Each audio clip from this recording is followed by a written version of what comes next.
सुर में गाना सीखिए पाधानीसा ऐप के साथ। AI powered personal music teacher from Saregama. नमस्कार, मैं शैलेंद्र भारती आपका स्वागत करता हूं विष्णु पुराण से एक और कहानी के साथ। जी हां, इसका शीर्षक है भक्त प्रहलाद। दोस्तों, भक्त और भगवान का नाता एकदम पर्सनल होता है। उसमें कोई तीसरा आ ही नहीं सकता। आप चाहें भजन गाएं, भगवान को याद करें या मन ही मन उसकी स्तुति करें, भक्ति की हर क्रिया में केवल दो ही लोग होते हैं, आप और आपका भगवान। विष्णु पुराण की हमारी आज की कथा इसी संबंध के बारे में बता रही है और एक ऐसे बालक के बारे में बता रही है जिसके नाम से पहले ही भक्त शब्द जुड़ गया। सोचिए कैसी महान भक्ति होगी इस बालक की। जी हां, हम बात कर रहे हैं भक्त प्रहलाद की। कहते हैं कि भक्त प्रहलाद विष्णु के सबसे सच्चे भक्तों में से एक थे।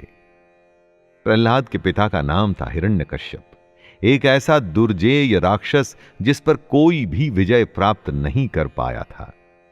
हिरण्यकश्यप के पिता का नाम था कश्यप और माता थी अदिति।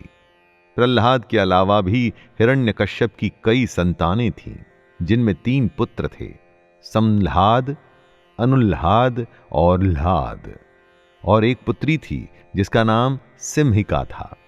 प्रहलाद की माता यानी कि राक्षस हिरण्यकश्यप की पत्नी का नाम कयाधु था।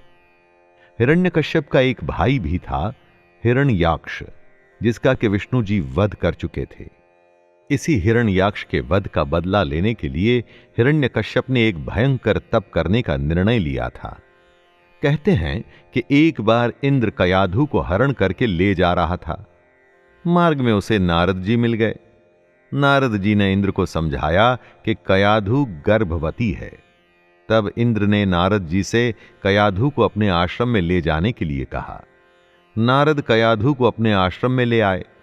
नारद जी के आश्रम में हर ओर धार्मिक वातावरण था। शिशु प्रहलाद उस समय गर्भ में ही था। भक्तिमय वातावरण का प्रभाव उस पर पड़ना आरंभ हो गया था। गर्भ के अंदर वो हर समय भगवान विष्णु की कथाएं सुनता ही रहता। कुछ समय बाद कयाधु हिरण्यकश्यप के पास वापस आ गई और प्रहलाद का जन्म हुआ। प्रहलाद बड़ा होने लगा, उसकी विद्या भी आरंभ हो गई। फिर एक दिन हिरण्यकश्यप ने देखा कि प्रहलाद हाथ में एक पट्टी यानी कि स्लेट लिए हुए आ रहा था। इस स्लेट पर भगवान श्री कृष्ण का चक्र तथा उनका नाम लिखा था। हिरण्यकश्यप आश्चर्य में आ गया, बोला कि ये सब तो मेरे शत्रु हैं। प्रहलाद बोला कि ये तो तीनों लोकों के भगवान हैं और हिरण्यकश्यप को उनकी शरण में जाना चाहिए। हिरण्यकश्यप ये कैसे सहन करता? उसका अपना ही पुत्र उसे अपने शत्रु की शरण में जाने को बोल रहा था।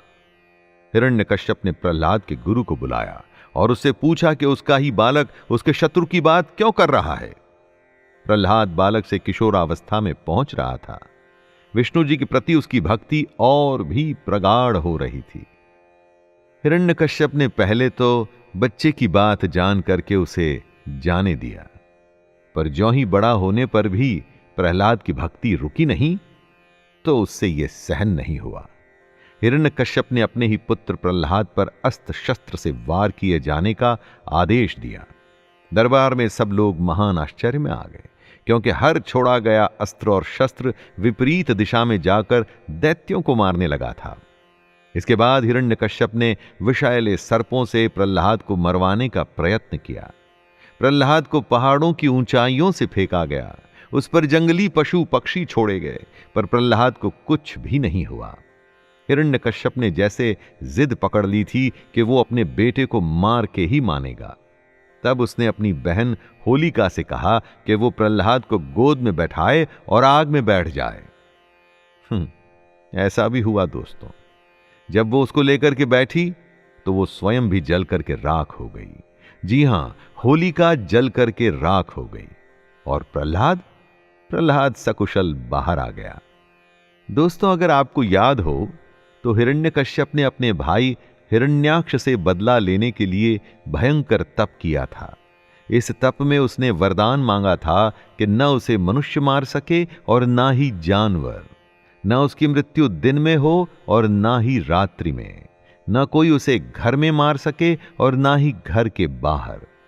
उसे मारने के लिए ना ही अस्त्र का प्रयोग हो और ना ही किसी शस्त्र का प्रयोग किया जाए।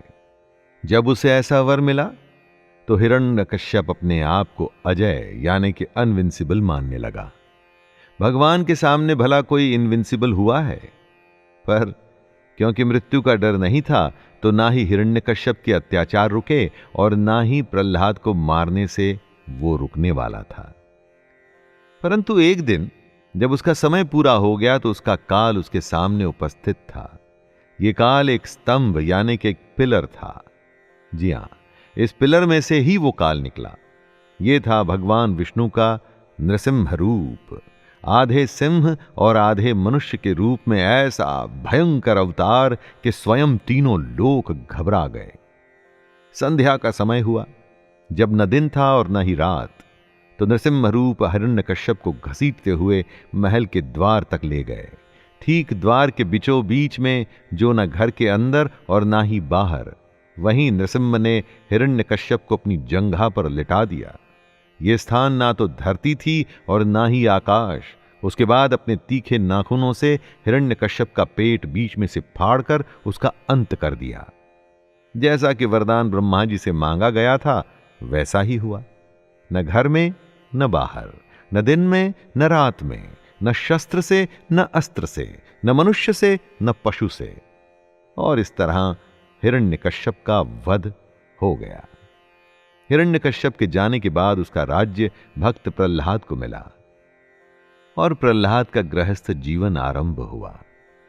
उसका विवाह धृति नाम की कन्या से हुआ। तो दोस्तों, ये थी वो अद्भुत कथा जिसमें एक राक्षस ने अनूठे वरदान को प्राप्त करके अपने आप को अमर और अजय होने की गलती कर ली थी। परंतु भक्त की भक्ति को वो भूल गया और उस अटूट रिश्ते को भी जो भक्त का भगवान से होता है। प्रिय दोस्तों, भगवान से हर समय कुछ मांगते रहने को भक्ति नहीं कहते और ना ही ऐसा करके आप भगवान से कोई रिश्ता बना पाते हैं। अरे भक्ति अपने को पूर्ण रूप से समर्पित करने के बाद ही आती है और भगवान जो भी दें उसे प्रसाद समझ के ग्रहण करने से आती है।